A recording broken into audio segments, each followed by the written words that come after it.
The Grassrooms is a level that, well, initially didn't exist in the Backrooms, period. Believe it or not, I've had this script on the back burner for long enough that it not only got incorporated into a game, but it also entered the Backrooms wiki as an official level. That's how strong this concept was. And since it was created by Lost in the Hyperverse, I can only imagine how wonderful it felt for them when the community embraced their concept wholeheartedly. And honestly, the praise is well deserved. This two-parter paints a world as beautiful as it is dangerous. This theme of nature reclaiming industrial spaces, paired with this inherent sense of wrongness, sets it right at home in the Backrooms. The only thing that could even be called Grassrooms themed before this was an enemy known as False Grass, this snake-like creature that camouflages itself to attack unsuspecting prey. And I would like to formally propose that False Grass becomes an official enemy in all future game adaptations. The concept is horrifying enough on its own, but to pair it with this location? That's going to make for a brilliant horror experience. But even without the grass snakes, you can tell that Lost in the Hyperverse had a lot of fun building up this environment. And we get the first hint of an overarching plot here, but that's for the recap. Speaking of, since these two videos mark the start of the series as a whole having significantly longer run times, I decided to try something different, a 5-minute recap, because I don't want to be too long-winded, and I'd also hate to take away from you checking out the main series. Besides, what's the fun in spoiling all the scares? So let's start the clock and dive right in. We open on Cameraman as he explores the corridors, which go from an open and bright space to a decrepit-looking office building. Outside the buildings, and really the realm itself, is an endless sky filled with drifting clouds. Some buildings are connected by bridges, but others are solo and apparently have no windows, so if you somehow fall, you're falling forever into the abyss. Through his exploration, Cameraman becomes aware of an SCP-style Foundation group, only known as the APRF, R standing for Research. What we know is that something was their fault and they're covering drawings and messages from previous explorers, including one featuring an image of this realm's monster, a humanoid entity with dozens of eyeless heads that becomes aggressive when looked at, regardless of it's directly or through a drawing. Along the way, we see some truly beautiful surreal environments, the Silver Edge and the Flower Mall, which is where the first video ends. After lingering way too long in the mall while the monster enters it, Cameraman scrambles into a vent to escape, but Eyesore Jr. follows him and the vent collapses under their combined weight. In part 2, being lucky as hell to survive this mess, Cameraman escapes into an even more dilapidated office building, and from there goes into a blue and white room that warps time. We also get white wall writing, which Hyperverse says belongs to someone else, as black writing is from adventurers. The writing is helpful and gives him a tip on where to go next. As he goes from the blue room to a cathedral room, a gravity warp corridor, and a dangerous anomalous zone, it becomes clear that the AP Research F is not on the side of the explorers. The AP Research F, however, leaves messages that encourage explorers to wait for personnel, block off dangerous areas, and leave signs attempting to manage this area in general. After entering a door in the Anomaly Room that really shouldn't exist and getting chased almost immediately, Cameraman dashes through a thick curtain of ivy and comes out in what seems to be a normal house in a normal neighborhood. But we all know better at this point. When he steps outside, he sees a woman and speaks for the first in a very long time, but then she topples over, revealed as nothing more than a faceless mannequin, with the words "No Way Out" scrawled on her face, and he's left to once again explore, this time in the nightmare known only as the Eternal Suburbia. Well, wasn't that an action-packed chapter? And really balanced the tension, anxiety, and action with more subtle and quiet moments that truly let the atmosphere shine. Now let's check the clock. Oh, wow, I wrapped it up really quickly. And now to reveal the theme of this video, which is, drumroll please, office wear. Okay, maybe not the most shocking choice considering how many of these areas carry an office-like aesthetic, but still, I think this one turned out to be a pretty fun challenge. And as I worked at it, the idea evolved from just designing outfits to imagining full-on characters, like they were part of a surreal office sitcom. So for each of the major areas, I'll talk about the character first, then explore the architecture, flower symbolism, and at times include a bit more detail from the videos. We'll start with the area that introduces the Grassroom corridors. It technically doesn't have an official name, but since Grassroom corridors or infinite gardens could work for the overall level, I decided to name this particular sub-area the Poppy Halls. From the beginning, I envisioned this character as the everyman, a newcomer starting her first office job, eager to make a good first impression, even if she isn't the most confident. And I wanted her outfit to reflect that. And as such, it's a lot more simple in comparison to everyone else's. Pulling the colors from the opening scene resulted in a lot more neutral colors, with pops of red throughout. Her outfit's simple. A pencil skirt, a cream blouse, loose hair with a poppy clip, and a blazer intended to be the standout piece of her outfit, covered in red poppies. It might come off as a bit old-fashioned, but it also reinforces her role as a fish out of water. Maybe it could even be a hand-me-down that she borrowed for this position, since she doesn't quite have a professional wardrobe fully built up. The Poppy Halls as an area, especially when contrasted against the chaos in the second video, sets itself up as calm, safe, and inviting. Bathed in golden light with a glimpse of a bright blue sky and hints of a sunset breaking through the puffy clouds, grass growing out of the floors and red poppies scattered throughout. It's a really picturesque scene. But in the language of flowers, red poppies signify remembrance, sacrifice, and hope. They once grew in a field where a massive battle took place, and have become attributed to fallen soldiers and honoring them. The presence of red poppies in the opening feels like both a warning and a tribute to the fallen. Even as an introduction, there's already a subtle sense of unease being built, and this continues into the darker office building section, with the rubble-strewn areas that have nothing indicating where said rubble came from. All of that stuff is piled up in areas where walls or ceilings should be crumbled or caved in, but said walls and ceilings are untouched. There are also strange and unexplained canisters lying around, and the lighting itself has shifted from areas flooded with natural light to having dark and shadowed corridors with artificial light as the only source, dim as it may be. I should also note that a lack of natural light in office environments is known to negatively impact one's mental health and productivity, so that makes this detail feel a lot more intentional. But it's in this office space that we gain the means to transition into the next zone, the Silver Edge, the first one that Hyperverse themselves names, and it's a pattern that continues through the rest of the videos. Cameraman enters this area by opening one of many identical doors lined against a wall. A curious choice, but one clearly made with no human input whatsoever. From the get-go, the Silver Edge was meant to be the antithesis of the Poppy Halls. Imposing, cold, and serious, especially since this is where we get the sense of danger, I felt like it would be fitting. This character isn't necessarily a boss, but I imagine her as a high-ranking manager, someone who's earned that position through relentless hard work and sacrifice. She's serious, a workaholic, respected but not necessarily liked. Her design was definitely a challenge, though. I wrestled with her design leaning more futuristic or retro, pulling ideas from the zone's architecture, but I ended up having to pivot from making it a focal point to a side piece, and silver became the focal color, adding a sharpness to it without being too overbearing. I also considered adding a flower to her outfit somewhere. There are some in this area, but instead I chose to incorporate the colors of the flowers into her tie and phone, hinting that she's not entirely a killjoy, but she isn't necessarily the most nurturing.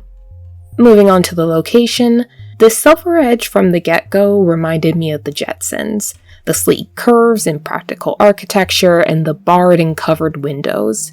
There's a sense of the area being a bit too open, and as a result, it exposes cameraman to the outdoors and the monster. And then there's the flowers. Throughout this whole series, it was kind of hard to tell which one was which, especially with the vintage-looking camera filter, but I'm pretty sure the purple flowers are foxgloves, and I'm super confident the yellow ones are daisies. In the language of flowers, yellow daisies signify joy, friendship, and optimism, but when we come to foxgloves, they're a bit more complicated. There's an ombre flower that fades to white and a completely purple variant. As for their meaning, white flowers in general tend to symbolize innocence, but this feels hollow when paired with foxgloves, because foxgloves are deadly to both humans and animals, and as purple foxgloves symbolize charisma and have ties to magic and fairies, it feels manipulative, especially when paired with daisies. See, plants instinctively make us feel safe. It's why we bring them into our homes. So, for the back rooms, leaving those flowers there and pairing them with daisies, the blue sky, the floating buildings, and the fluffy clouds, even though it's weird, it kind of invites you to lower your guard. But upon the revelation that there's not just a monster, but a shifty organization lurking around, the illusion shatters, and the open windows get replaced with cold gray wall panels, and reality creeps back in. And then we get to the Flower Mall, also known as my favorite segment from episode 1. I had the most fun with this design. This character from the get-go I envisioned as like the CEO's daughter. Maybe she's an only child, maybe not. Either way, she's rich and unapologetic about flaunting it. She's irresponsible, more interested in socializing and shopping than doing any work, and gets away with it for now because her position is more symbolic than it is functional. Most of the time, the others just pretend she doesn't exist. But when she does show up, she's dressed to the nines. After all, what's the point of work if you can't look good doing so? At least that's her philosophy. Fun fact, this bow, Hyperverse apparently spent, and I quote, an embarrassingly long time rendering it.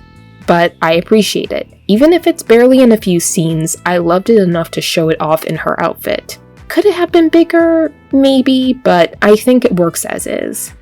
Pink, white, and gold were the main color scheme here, and the vibe is all about elegance.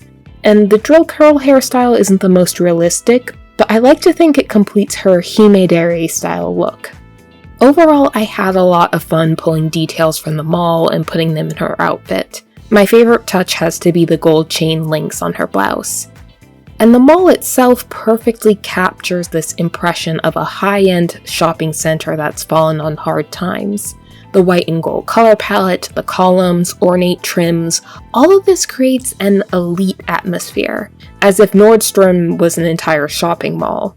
But there are signs of decay everywhere. Tables and chairs are knocked over, and this area that mostly resembles a food court has no actual storefronts. Maybe I'm reading too much into this and Hyperverse just didn't want to model food stands for just a few scenes. But I'm gonna lean into the backrooms lore and say that this is just another sign of this place always being off and meant to mimic human culture without really understanding it. And then there's the flowers. Daisies and poppies that are consistent with the previous areas, the grass growing out of the concrete floors as usual. It all really sells that this place looks abandoned. And this is more of a nitpick, but cameraman spends way too long gawking at the monster before running. It has time to fully enter the mall and spot him and shout his anger at being seen before he finally bolts.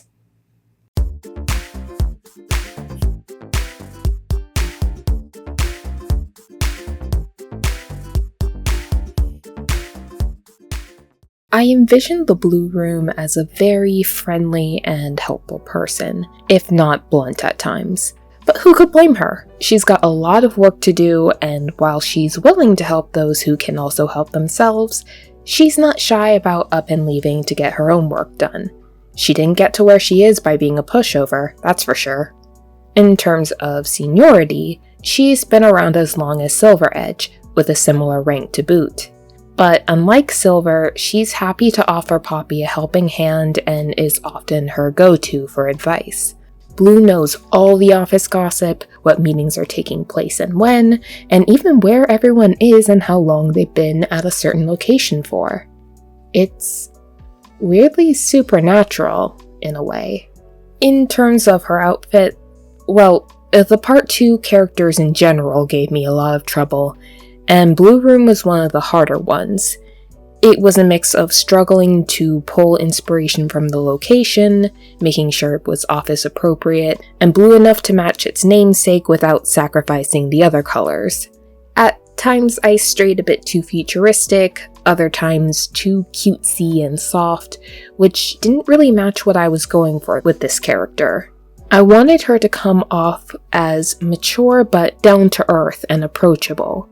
This definitely started to come together once I had an idea for her blouse, and of course the color scheme I mainly pulled from the location, with blues, whites, and brown being the main color scheme, with brighter pops taking place in accessories. She also wears a flower in her hair like Poppy, hydrangeas to be specific, alongside one other character that I've yet to introduce. Moving on to the Blue Rooms properly, for starters, Hyperverse tells us that time is broken in this room, but even before any time warping takes place, the Blue Rooms are incredibly dilapidated. We also meet the first helpful entity in this series. We don't see them, the only sign we get that they exist are from white writing on the walls, and objects being manipulated to barricade us in or out of places. The messages are blunt but helpful. In fact, this entity seems a bit protective of Cameraman at times. There's one section towards the end where it manipulates the furniture to surround Cameraman as he leaves.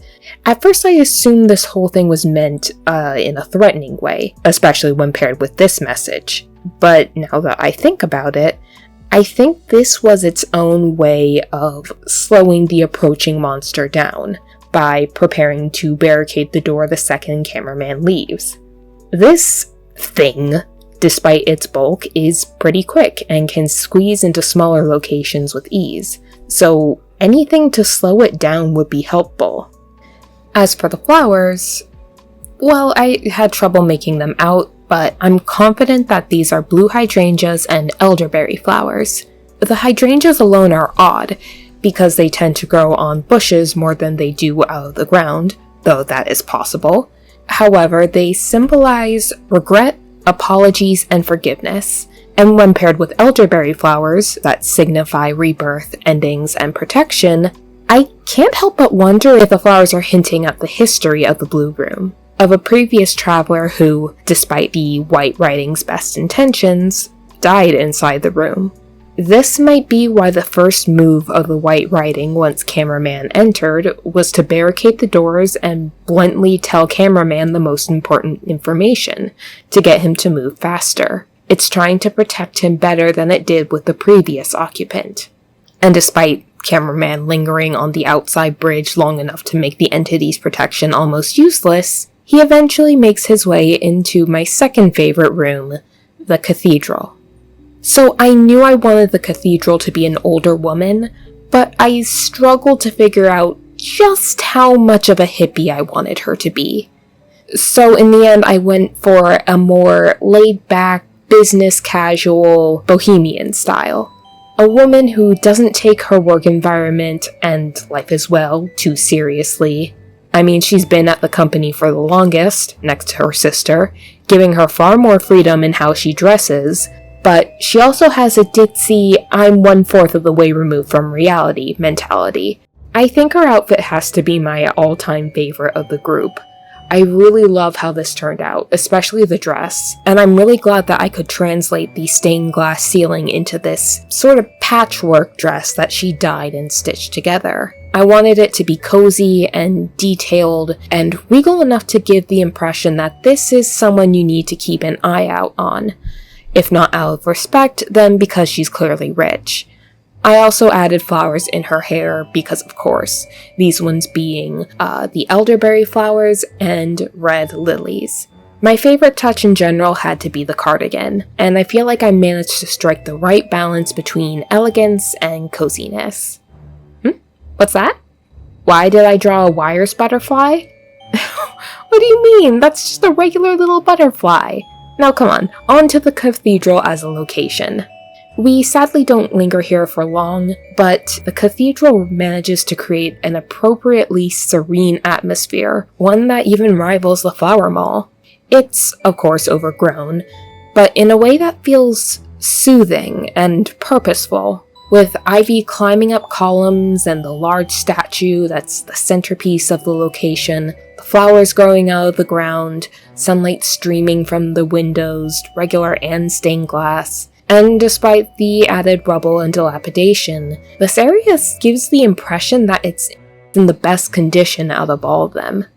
But there's something I haven't mentioned yet, and it's that the AP Research F designated this area as an unknown illusion hazard. So all of this might be fake, and Cameraman still has the luck god's blessing in the face of whatever fresh hell is actually there. We don't really see anything that signifies that this scenery is fake, aside from the notice, and it even took me a few watches to notice that sign. Still, that alone reduces the serenity of this place. Just a little. And we also get a new flower, red lilies, which, in the language of flowers, symbolize courage and bravery. And since they appear at the halfway point in Cameraman's adventure, it almost feels as if he's being encouraged to keep going. But that encouragement leads him right into the Anomaly Room, which would test the courage of even the bravest man. When it came to the Anomaly Room, I knew I wanted the Cathedral and the Anomaly Room to be mirrors of each other. There were already mirrors of each other in the video, so I figured it would be fitting to make the characters twins. And I knew I wanted Anomaly to be inspired by the monster, because, surprise, this fictional office scenario I created was a horror series all along. And this character's reveal would be the turning point, where Poppy realizes that this isn't a simple office job, and everyone who has quit or up and left has vanished. And if she doesn't want to be like the other employees, she, with the help of Blue Room and a shaken flower mall, set out to get to the bottom of this, with Silver Edge acting as an antagonist, Cathedral as a wild card, and Anomaly as the main threat. At least for Season 1. But when it comes to Anomaly, I would have it so that you never forget that as much as she is an antagonist, she's also a victim. Once the older and strict sister of Cathedral, she delved a bit too deeply into her workplace and into the secrets it held, and thus became a living crack in the otherwise normal facade. It's a clear message to everyone.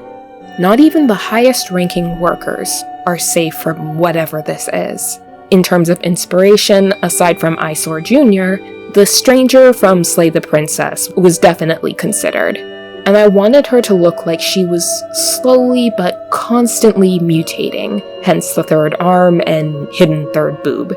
That actually gave me a lot of trouble as I struggled to make an outfit that addressed her mutating body without being really sexy.